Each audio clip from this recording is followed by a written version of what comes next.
amables amigos, bienvenidos a un nuevo programa de Miradas por Avia Yala Televisión. Este programa vamos a referirnos al proceso por el que actualmente atraviesa América Latina, los países de gobiernos progresistas. ¿Cómo es que se ha llegado a esta situación? ¿Cuál ha sido aquella memoria histórica que es importante tenerla presente? Porque las organizaciones sociales, movimientos populares, la lucha por una vida más justa, esa reivindicación por quienes han sido siempre negados y se los pueda reconocer, ha sido constante en diferentes países. Esto se ha obstaculizado a través de dictaduras, así nos muestra la historia, a través de diferentes procesos y también parte de la injerencia de países que no permitían esta gobernabilidad de los determinados países. Vamos a referirnos a este tema en este programa de Miradas y para ello quiero dar la bienvenida a dos invitados quienes nos acompañan en los estudios de Avia Yala Televisión. Permítame saludar a René Lechleiter, él es periodista vinculado a los movimientos sociales de América Latina. ¿Cómo está, René? Bienvenido. Muchas gracias por la invitación de charlar con Carlos, que somos casi de la misma edad y tenemos, aunque sin conocernos antes, una biografía muy paralela. Permítame saludar a Carlos Soria Galvarro, periodista también, nos acompaña en esta oportunidad. Bienvenido. Gracias, Gabriela, por invitarnos y realmente una satisfacción poder intercambiar ideas con un colega, diríamos así, en el trabajo de la memoria, que es una de las partes más importantes que hace el periodista. Trabajadores de la memoria, decía, Exactamente. ¿no? Muy bien, vamos a comenzar y es importante, inicio con usted, Carlos, es importante tener presente cómo es que se ha generado este proceso. Bolivia hoy tiene un panorama diferente, está a nivel ya internacional visto como un país que ha podido mostrar aquella reivindicación de los movimientos sociales, movimientos populares, de quienes siempre han buscado aquello. Sin embargo, esto comenzaba y cómo se iba reflejando, cuándo ya se iba comenzando con aquello. Bueno, cuando nos ocupamos de mirar atrás en la historia, podemos seguir avanzando indefinidamente, pero creo que es importante señalar un hito en lo que fue el 52 en nuestro país.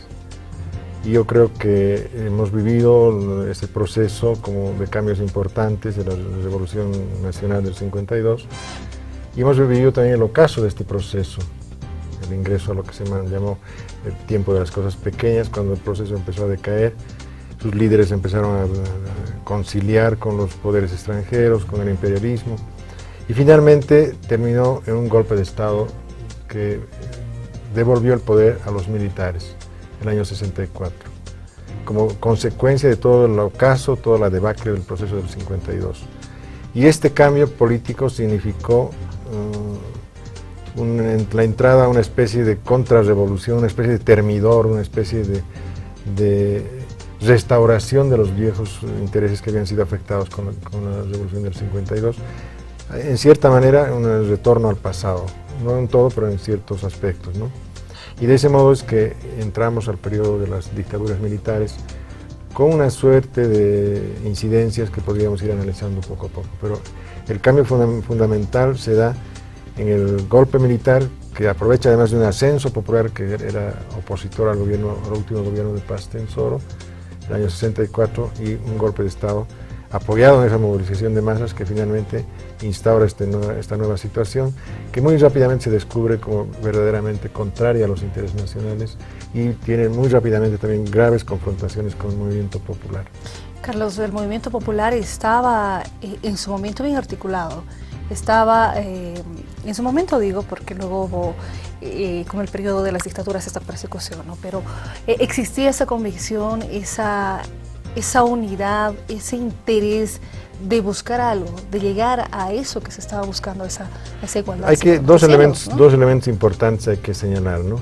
Uno es que en ese momento el movimiento obrero, nucleado sobre todo en torno de la Federación Sindical de Trabajadores Mineros, que era la columna vertebral de la COP, era el polo, digamos, de referencia más importante en el movimiento popular. En tanto que todavía en ese periodo estamos viviendo la cooptación de la dirección campesina por parte del Estado, ya iniciada durante los gobiernos del MNR, pero consolidada después a través del Pacto Militar Campesino, que le da sustento social al gobierno del golpista de Barrientos, ¿no? Entonces no podemos decir que estemos en la misma situación de ahora. Mientras el movimiento obrero está vanguardizado por la COP, centralizado por lo que era la Federación de Mineros, el movimiento campesino está haciendo luchas muy importantes por liberarse de esa dependencia, de esa cooptación a la que había ingresado, sobre todo a través de sus direcciones sindicales agrarias, ¿no? Obreros y campesinos. Claro, pero en este caso los obreros son el grupo más combativo, más radicalizado, mejor estructurado, mientras el movimiento campesino está todavía está intentando liberarse de esa tutela, de esa cooptación de la que había sido objeto como resultado del proceso de reforma agraria del año 53.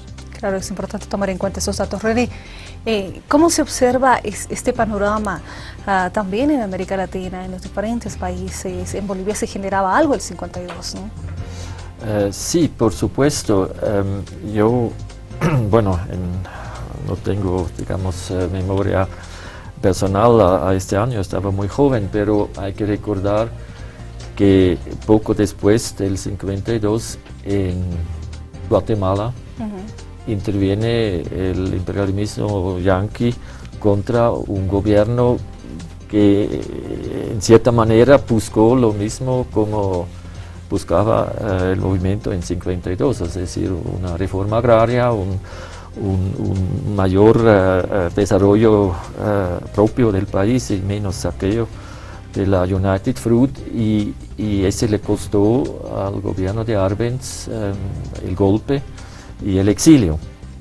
Entonces ahí vemos un elemento que Carlos ahora no mencionaba, que creo la contrarrevolución del 64 no era únicamente gestionado nacionalmente, sino había intereses en las minas, en explotar el país tal cual como en Guatemala. Y de hecho, Carlos, la masacre minera, el movimiento minero era la columna vertebral, lo decías, de la Central Obrera Boliviana. Entonces, ¿qué hacen los gobiernos en este periodo? Al ver cómo estaba estructurado, hay que tomar en cuenta la labor, el trabajo también que tenían las mismas radios mineras. Ese es un elemento interesante porque las radios mineras, que eran toda una cadena nacional, le permiten dar coherencia y cierta uniformidad, cierta coordinación a los movimientos sociales de la época, más estructurados que eran justamente los movimientos sindicales mineros. Ahora es importante señalar lo que decía René.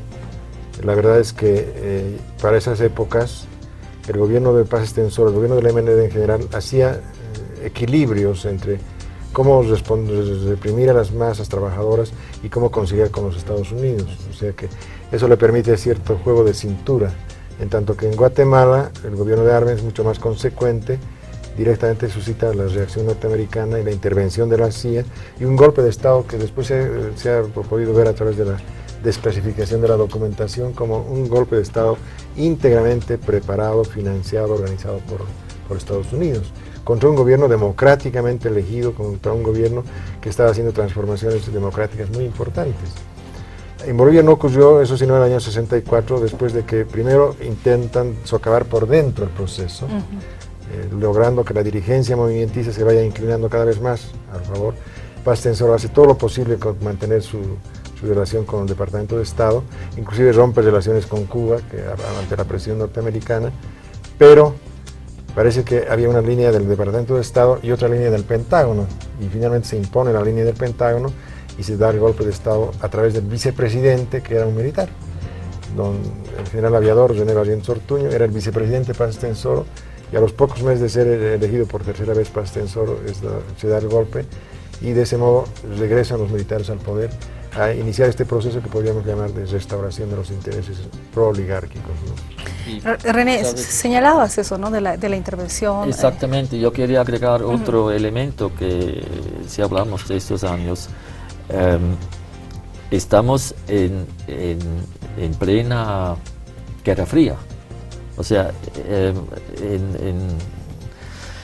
sobre todo en Europa, eso fue el arma para frenar cualquier avance de los movimientos obreros, sindicales, de la izquierda, pintando a un peligro rojo que viene de los países mientras tanto socialista como resultado de la Segunda Guerra Mundial.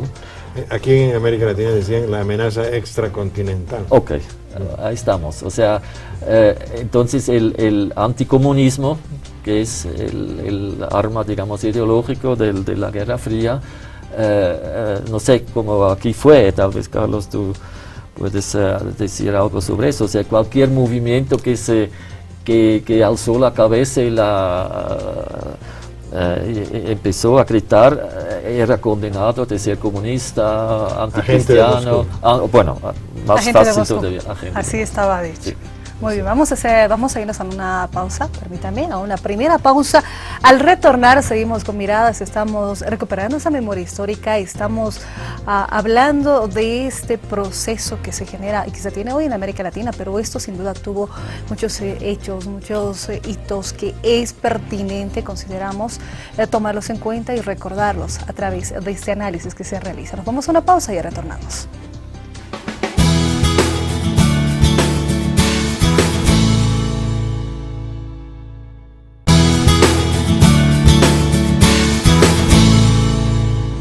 Muchas gracias por seguir con tu miradas por Avia y a la televisión. Estamos haciendo ese recuento de los hechos históricos por los que atravesó Bolivia y cómo se generaba también esto en América Latina. Estoy junto a Carlos Soria Galvarro y también René Lechter, que nos acompaña, ambos periodistas, y en este análisis que hacemos en el programa. Antes de irnos a la pausa, veíamos justo la participación de ese movimiento de los mineros, que ha sido importante y trascendental en la historia de nuestro país. Carlos, se genera el 65, aquella masacre minera. Exactamente, el gobierno de Barrientos, instaurado en noviembre del 64, tuvo un periodo muy corto de cierta luna de miel con los movimientos sociales que habían estado luchando también de alguna manera contra el gobierno de Paz Tensor. Pero ya en mayo, la concentración, las marchas del 1 de mayo del 65, fueron la señal para que empiece la contraofensiva. Y en mayo se produce una provocación al movimiento obrero, la captura de Lechín, su exilio al Paraguay, y la respuesta un poco desordenada del movimiento de masas, que fue una huelga general indefinida. Parecía la única medida posible, pero en todo caso una huelga no preparada, una huelga no organizada, de resistencia, pero un poco de resistencia desesperada. El gobierno de Barrientos aprovecha para imponer una serie de medidas durísimas, despidos masivos en las minas, detenciones masivas, muchos muertos, heridos, y también medidas realmente draconianas contra el movimiento obrero minero, como por ejemplo algo increíble, algo que no se podría creer. Seguramente René nos va a decir que eso repercutió a nivel mundial. ¿Cómo es posible que un sector social tan sacrificado, tan fuertemente explotado como los mineros, resulte que sus salarios se les disminuyen? Que no le aumenten, ocurre, pero que le disminuyan por decreto hasta un 30-40% de su salario, es algo que casi no se había visto en ninguna parte del mundo.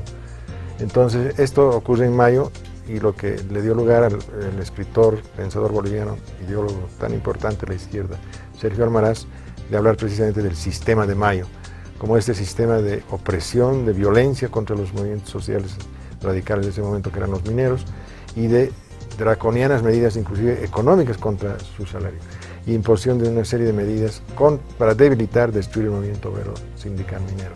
Era sorprendente cuando se daba a conocer aquello, ¿no? Cuando veíamos este tipo de medidas contra un sector que ha estado vinculado siempre a esta revolución, a esta lucha.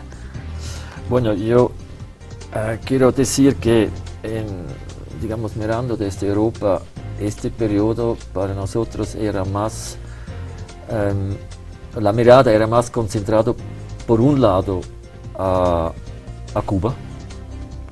Recuerdo, en 59, la Revolución Cubana, las amenazas, en 62, la crisis, etc. O sea, ese fue el enfoque, otra vez la Guerra Fría también, hacia América Latina, y los demás países, aunque es muy peyorativo, pero se pensaba, esos son todos repúblicas bananas que no saben cómo gerar un país, o sea, son ingobernables, cada rato hay golpes de Estado, no solamente en Bolivia, también en otros países. Además, por otro lado, el gran movimiento fue en contra de la guerra en Vietnam. Aunque eso ya es un término que utilizábamos, pero es un término impuesto por los medios del imperio, porque los vietnamitas hablan de la guerra de Indochina. O sea, no eran los vietnamitas que hicieron la guerra, sino el imperio les hizo la guerra. Entonces, ahí surgió creo mundialmente, no sé cómo era en Bolivia, pero surgió mundialmente este repudio a la intervención norteamericana en Vietnam, Laos y Camboya. Entonces, digamos, un país como Bolivia quedó en el olvido. Es que se tenía otra visión, exactamente. era la invasión, ¿no? Claro, el tema de Vietnam y de Cuba en ese momento es muy álgido, ¿no? Sobre todo la crisis de los cohetes. Exactamente. Todo eso. Y Vietnam moviliza la atención de la solidaridad mundial. No. Pero en el caso de Bolivia, esta solidaridad se expresa también en la resistencia en la que el movimiento obrero estaba empeñado, sobre todo esta ofensiva que desarrolla Barrientos de este gobierno, con los militares en el gobierno, contra el movimiento sindical minero.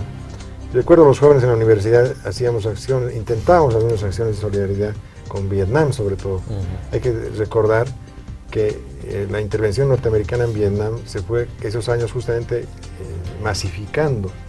Si no me equivoco, hasta el 66, 67 llegan a 500,000 de soldados de la principal potencia económica y militar del mundo contra unos países, sobre todo Vietnam, claro, de toda la península de Indochina, pero sobre todo Vietnam, que son países además de índole rural, que luchan con armas rudimentarias, pero está la heroicidad de estos pueblos, y del pueblo de Vietnam sobre todo, que es capaz de imponer una victoria militar.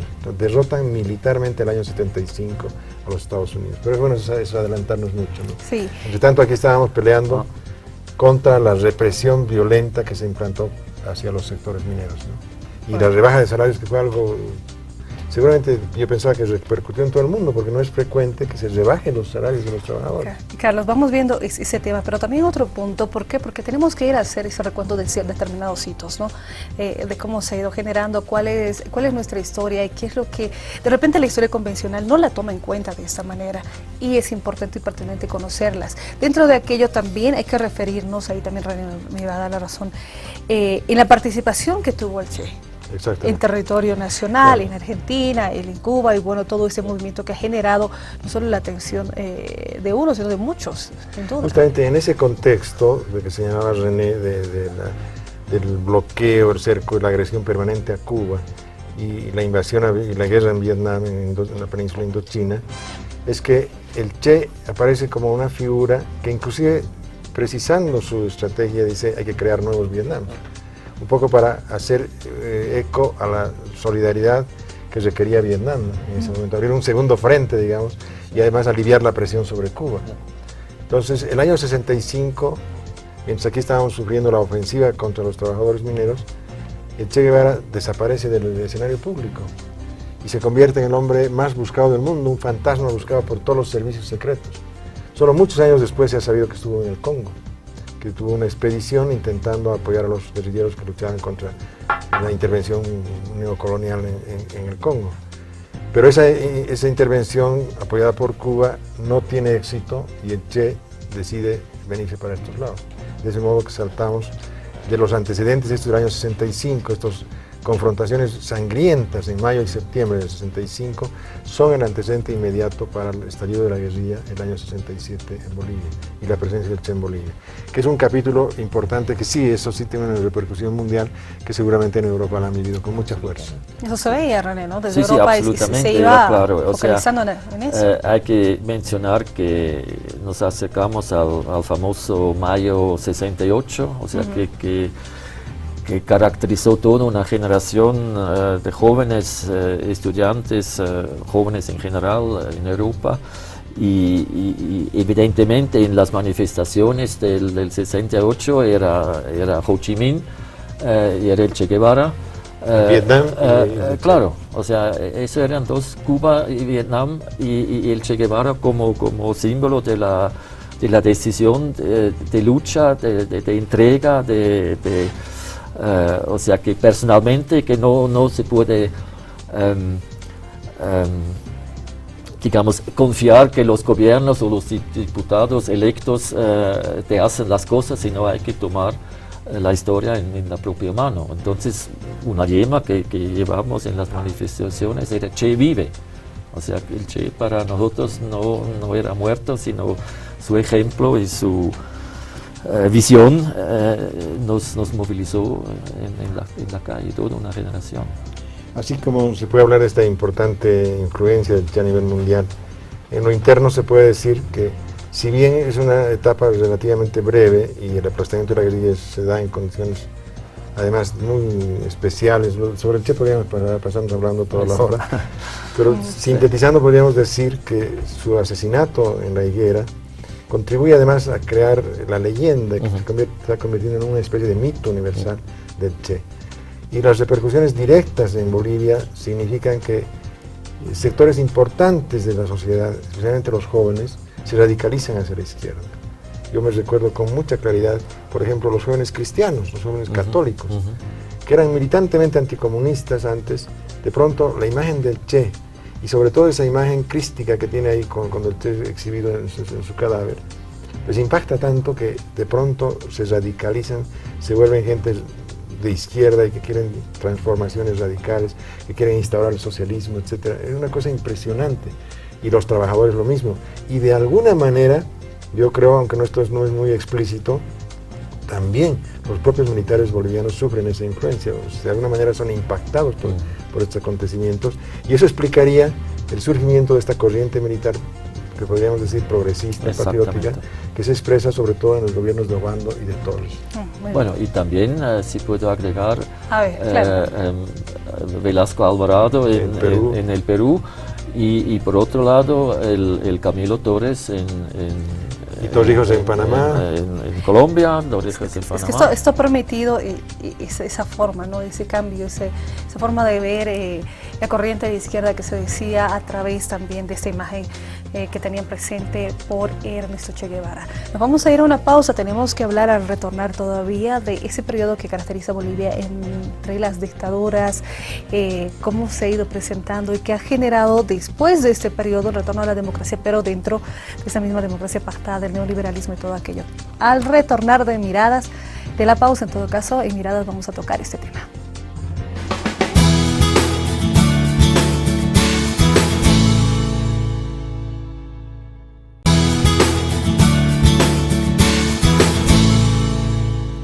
Estamos de retorno en Miradas por ahí a la televisión y es importante dentro de la historia de nuestro país hablar del periodo de dictaduras. ¿Qué sucedía cuando se tenían a los gobiernos democráticamente elegidos, vamos a decirlo así, aquella injerencia de Estados Unidos? Y esto cómo se generaba por las mismas dictaduras que se han ido viendo no solo en Bolivia, sino también en otros países.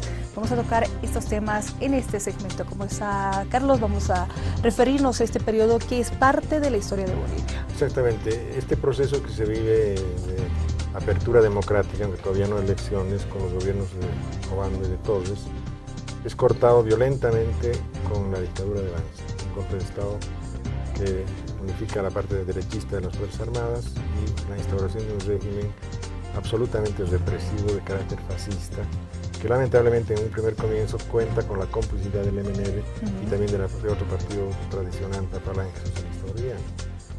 Esta dictadura dura 7 años, es un proceso muy largo en el cual se va acunando, se va generando la resistencia democrática, que culmina exitosamente ya en el año 78.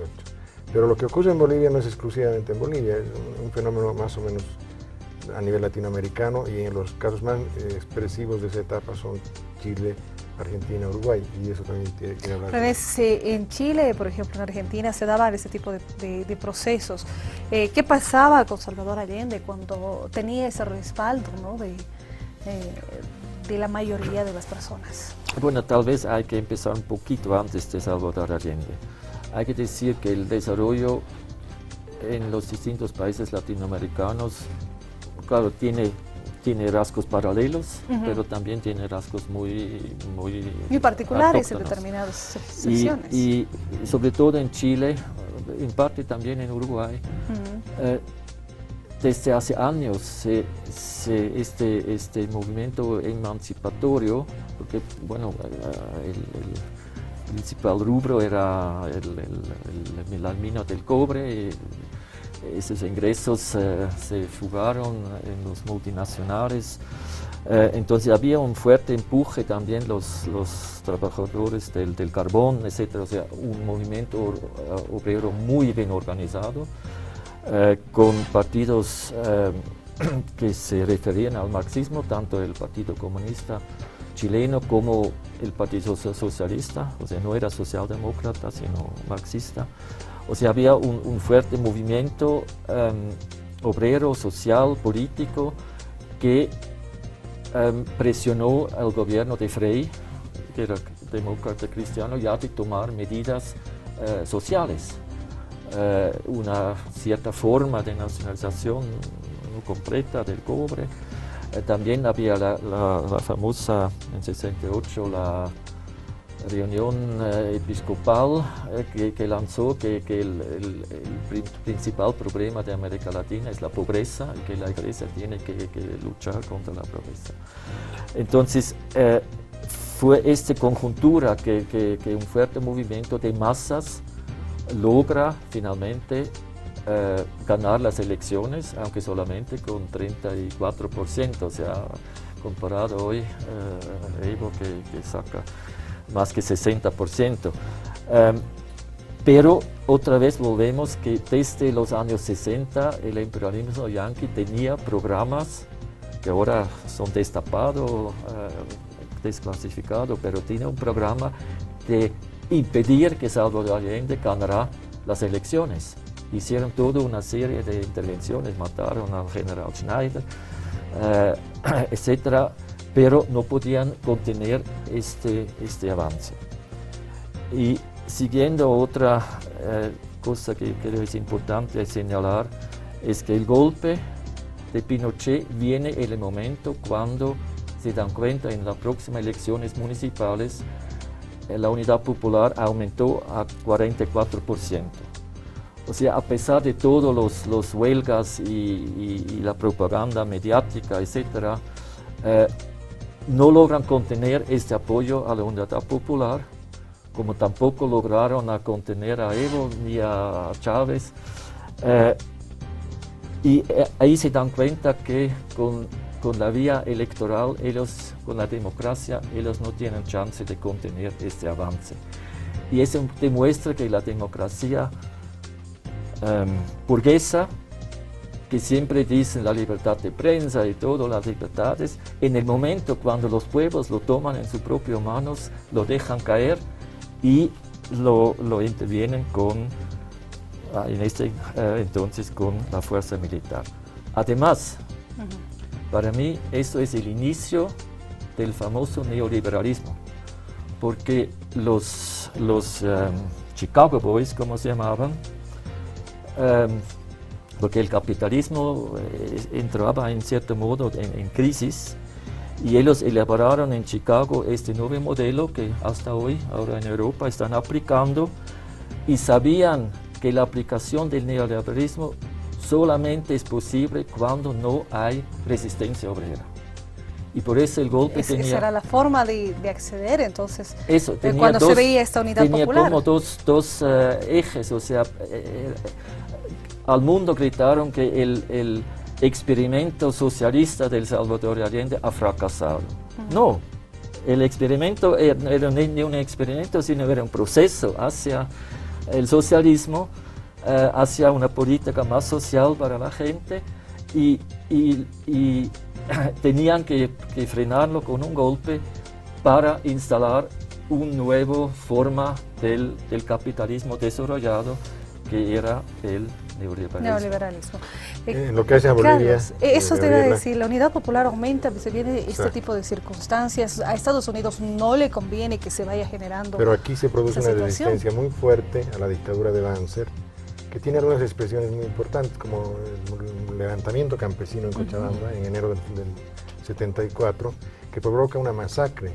Tenemos ilustraciones ahí muy claras de cómo se produjo esta masacre, que significó además el fin del pacto militar campesino. Fue un paso importante para que las direcciones campesinas se liberen de esa cooptación, de ese predominio que tenían desde el Estado. La masacre del Valle, llamada así, y que además fue difundida, investigada por la Iglesia y perseguida la Iglesia misma por denunciar esta masacre, es un hito importante en este camino. Y esto culmina después, además de la resistencia permanente de los trabajadores mineros, la defensa de sus radioemisoras, etc., culmina con una masiva huelga de hambre que inicia en 4 mujeres mineras y que pone contra la pared a la dictadura, que empieza a desmoronarse. Entonces, esa es la historia que hay que reconocer. Además, dentro de este proceso que tiene Bolivia, ha sido sin duda importante considerar este periodo, ¿no?, de lucha, de revolución que se tenía en ese periodo, que también era complicado vivir y recordar la dictadura, o sea, los años que se han tenido en Bolivia, en los países vecinos. Sí, además, quiero señalar que estas dictaduras, con la injerencia también de la CIA, llegan a esta Operación Cóndor, o sea que ya no se sientan que la resistencia no solamente es nacional, sino que hay toda una corriente que no acepta este poderío opuesto, y para defenderse arman este terrible operación masacre de persecución de militantes en creo 7 países en conjunto. Y aplicación de tortura, intercambio de presos políticos, todo lo que significó la Operación Cóndor. Pero de ahí vivimos un periodo de aperturas sinuosas democráticas, porque si bien hay un fraude electoral del 78, se repiten las elecciones del 79, se produce una especie de empantanamiento, y ahí viene otro golpe de Estado sangriento, como es el famoso golpe de Todos Santos con Natús, donde hay más de 70 muertos en la ciudad de La Paz y más de 200 heridos, una cosa muy terrible que ha quedado para la historia. Y finalmente viene ese proceso de preparación de un nuevo golpe, cuando Natús es, digamos, con la movilización popular, el golpe a los 15 días tiene que devolver el gobierno. Surge un gobierno muy débil con Lidia Gayler, que mantiene intacta la cúpula militar, que sigue conspirando y sigue cometiendo excesos, como por ejemplo el asesinato de Luis Espinal. Y finalmente este proceso termina con un nuevo golpe de Estado con García Meza y Arce Gómez como su ministro de gobierno. Arce Gómez se indicaba además directamente por la muerte de Espinal, y en el golpe mismo del 17 de julio del año 80 se asesina a Marcelo Quiroga Santa Cruz.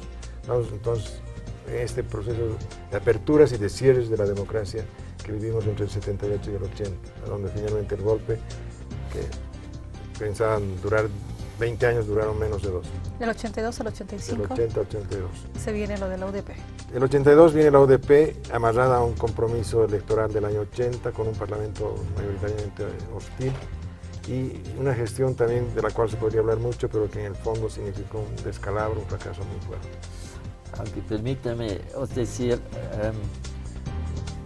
trabajando con la memoria, yo quiero subrayar que, o sea, siempre hablamos de los golpes, de la cantidad de golpes, pero yo quiero reconocer que hubo siempre, en todos esos periodos, hubo militantes que sacrificaron hasta su vida en el mismo pensamiento del Che, o aportaron, no sé, una casa de seguridad, o un coche, o un alimento. O sea,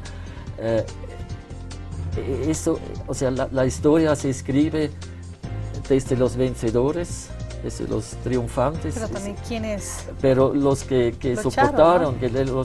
Quienes que lucharon. Y puedo decir en este programa que yo he sido muy influenciada por una compañera, Anita Urquieta, que yo conocí en Europa por casualidad, o sea, era una protagonista entre miles, y para mí era como una revelación. O sea, uno lee que pone un golpe, pero de la resistencia nunca se habla. Y creo ahí hay que hacer hoy por hoy un gran trabajo de rescatar esta memoria, estas personas, darle una cara, una vida, no sé, en los medios, en la televisión. Yo quisiera, Gabriela, destacar también esto que dice René, que me parece muy importante, destacar la figura de Genaro Flores, que no solamente que fue un símbolo de este proceso de independización del movimiento campesino de la tutela estatal, sino que también actuó en la resistencia, quedó prácticamente como único dirigente de la Central Obrera Boliviana. Todos estaban perseguidos, exiliados, clandestinos. Él siguió trabajando en la clandestinidad y fue tomado preso, fue averiado, le dispararon un tiro que lo dejaron inválido. Yo creo que Genaro Flores es un símbolo de esa resistencia también, bueno, al igual que Anita Urquieta y tantos miles de personas. Seguro que muchos. Vamos a irnos a una pausa de miradas, la última. Queda pendiente este análisis de momento por el que atraviesa América Latina. Para ello hubo una marcha de las Tierras Bajas, recordamos, una marcha del 86 ya de los trabajadores, una marcha del mismo sector de quienes estaban en contra de la instalación ya del modelo neoliberal. Estamos saltando mucho, pero es importante llegar a aquello. Lo vamos a realizar después de la pausa. Estamos junto a Carlos y junto a René analizando la situación en América Latina.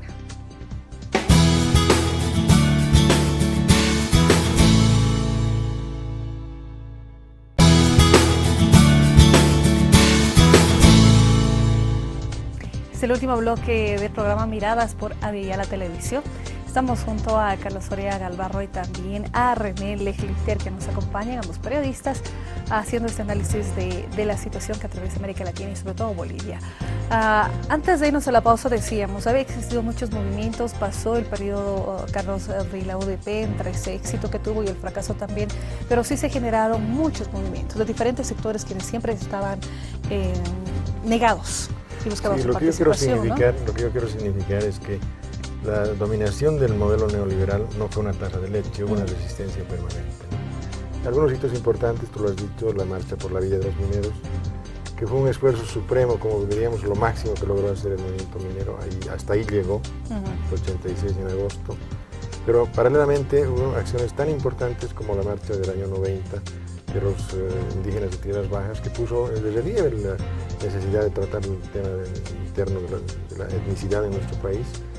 Y por supuesto también acciones tan importantes como fue las sucesivas marchas de los campesinos productores de la hoja de coca del Chapare, que fueron creando también toda una conciencia nacional en torno a este tema. Lo más importante es que el modelo neoliberal fue permanentemente resistido, quizá no exitosamente todavía, pero que no pudo obrar, digamos, a manos libres. El rechazo era constante, ¿no? De diferentes sectores. Una resistencia permanente, ¿no? Y supongo que René nos puede aportar también en el sentido de que esta resistencia no fue solamente en el país, sino en todas partes donde se implantó este modelo. René, sí, se generaba paralelo, ¿no? Exactamente, yo quiero mencionar otra fecha, o sea, en 1992 se celebran los 500 años de la conquista por los españoles, que ellos trataban de hacer como una fiesta, un encuentro de culturas, etcétera. Cuando no era así la verdadera historia, evidentemente, ¿no? O sea, eso también en Europa organizamos muchísimos eventos invitando protagonistas de América Latina, y creo que lo más importante fue en Europa para nosotros el despertar de los pueblos originarios. Tal vez en breve, yo estuve aquí en este país en 1973, precisamente bajo el golpe de Banzer, y en este momento, para mí, yo pensaba, si todo el mundo va a cambiar, en Bolivia la cosa queda igual, porque era tan estancado todo, o sea, la gente no hablaba ni una palabra, los indios andaban así, deprimido, oprimido, y con este reflejo sobre qué significó la conquista, de repente había como una nueva mirada hacia América Latina. Y bueno, Ecuador, o sea, en toda la parte andina, también la palabra de la Pachamama, de repente uno que se siente como verde, comienza a entender que aquí hay un pensamiento milenario de tratar, o sea, esos son los primeros verdes, son los pueblos originarios. Entonces eso se transforma después en estas marchas, en estas protestas, en las guerras, llamado guerra del agua, que también quiero decir otra vez, es una relevación de ver que la defensa del agua en Cochabamba surge no por una dirección política que dice ahora hay que defender, sino surge, no sé, defensa de recursos naturales. Sí, ¿no? pero surge de los amas de casa que dicen no nos quitan, es la vida, el agua. O sea, sí, la guerra del agua tuvo una significación, yo creo que mundial, por el hecho de que por primera vez además logra exitosamente derrotar a una transnacional que hace negocio, que lucra con un servicio elemental como es el tema del agua. Entonces tiene una repercusión política, ideológica inmensa la guerra del agua en ese sentido, pero de ahí viene después otros movimientos, como por ejemplo todo lo que ocurrió del 2001 adelante con los pueblos aymaras, sobre todo en el altiplano paceño, y después viene lo que se llamó la guerra del gas, que se ve una confrontación abierta, sobre todo con el Alto, Octubre famoso, y que logra prácticamente la fuga del último gobierno neoliberal, y hemos entrado a un periodo ya de inestabilidad que desemboca en lo que estamos viviendo actualmente. Carlos, René, antes hay que considerar estos hechos, o sea, se venía una tras otra, pero de algo que ya se venía con las organizaciones. Empezó, se fue generando las tierras bajas, lo decíamos, los mineros, los obreros, el 2000, las amas de casa con este recurso natural. Y permíteme decirte que en Europa, en 89, 90, se habló del fin de la historia. Mientras que en América Latina comenzaba con Chávez.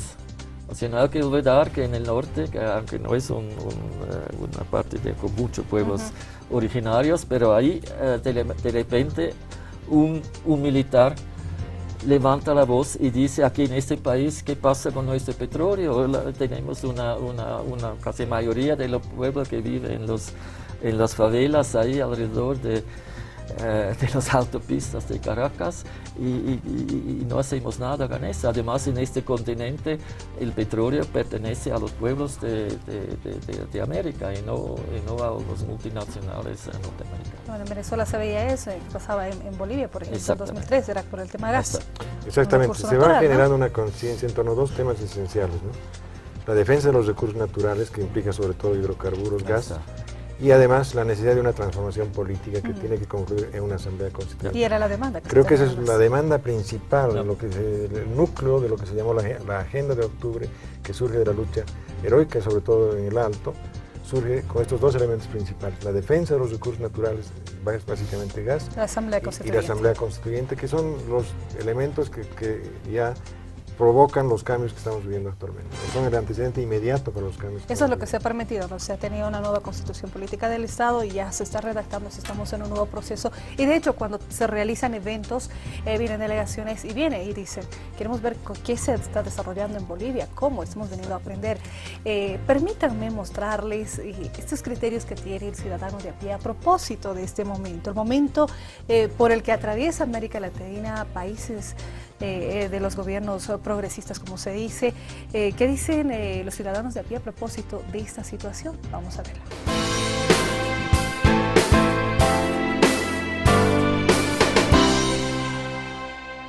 Yo sé que Evo Morales es una persona progresista, como Rousseff de Brasil, que ha vuelto a salir ahora en la segunda vuelta, y en Uruguay también supongo que va a salir de esos gobiernos progresistas. Y esto tiene que continuar. ¿Hasta qué? Hasta llegar al verdadero socialismo con este gobierno. Yo pienso que, o sea, nuestro gobierno ya tiene que encaminarse, ¿no?, hacia un verdadero, o sea, socialismo. Más que todo tenemos ya que practicar la economía mixta mucho más a fondo, ¿no? Y entonces también tenemos que ir hacia, o sea, tenemos que hacer una revolución cultural, eso es lo más importante. Nosotros queremos un hombre que trabaje bien para su país, que monta empresas para juventud. Todo este gobierno es el conocido para América Latina y el mundo. Lo que yo quiero dejar bien claro es que aquí no hay gobiernos progresistas ni de izquierda. Si estos gobiernos han subsistido como Argentina, Brasil, Venezuela, Bolivia, es gracias a la bonanza económica que es del 2005 hasta el 2012. En este momento podemos contar con los gobiernos de Argentina, Uruguay, Brasil, Bolivia, Ecuador, Venezuela, esos países, inclusive las Guayanas, ¿no? Y es una promesa para el continente, porque eso era lo que buscaba Bolívar, la unidad del continente americano. El Brasil de la señora Dilma Rousseff es que también merece seguramente los votos que ha tenido hoy, porque ha sido una excelente presidenta, ¿no? Si nosotros tomamos en cuenta en Latinoamérica, por ejemplo, el señor Hugo Chávez de Venezuela, de igual manera ha tenido el apoyo. Entonces a ese nivel hablamos de gobiernos latinoamericanos, incluido el de Bolivia, que está con don Evo Morales. Yo estoy de acuerdo, muy de acuerdo con el proceso de cambio.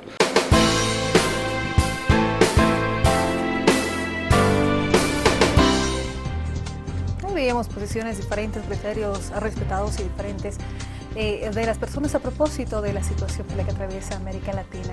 Algunos puntos sí que nos llamaba la atención, veíamos y vamos finalizando también el programa, inició con usted, René, tomaba datos de algunos puntos que decían las personas, ¿no? Sí, o sea, es interesante que estos pocos que aquí se podrían pronunciar reivindican una aprofundización del proceso, o sea, no dicen basta ya, y se vio finalmente en el voto, o sea que hay un amplio apoyo y una voluntad de no, digamos, conformarse con lo que se adquirió, sino de aprofundizar este proceso.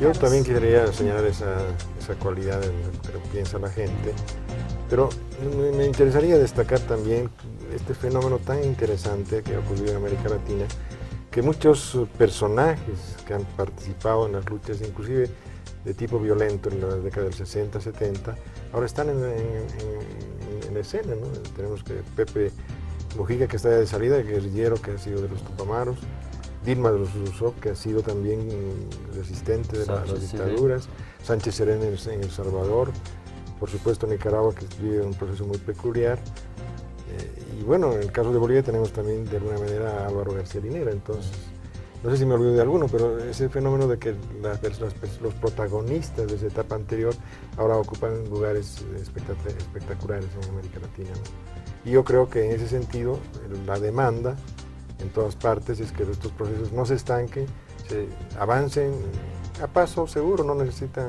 hacer medidas espectaculares de radicalización, pero sí que consoliden ese bloque indígena, campesino, obrero y popular que se ha ido formando y que a través de medidas importantes se vayan consolidando.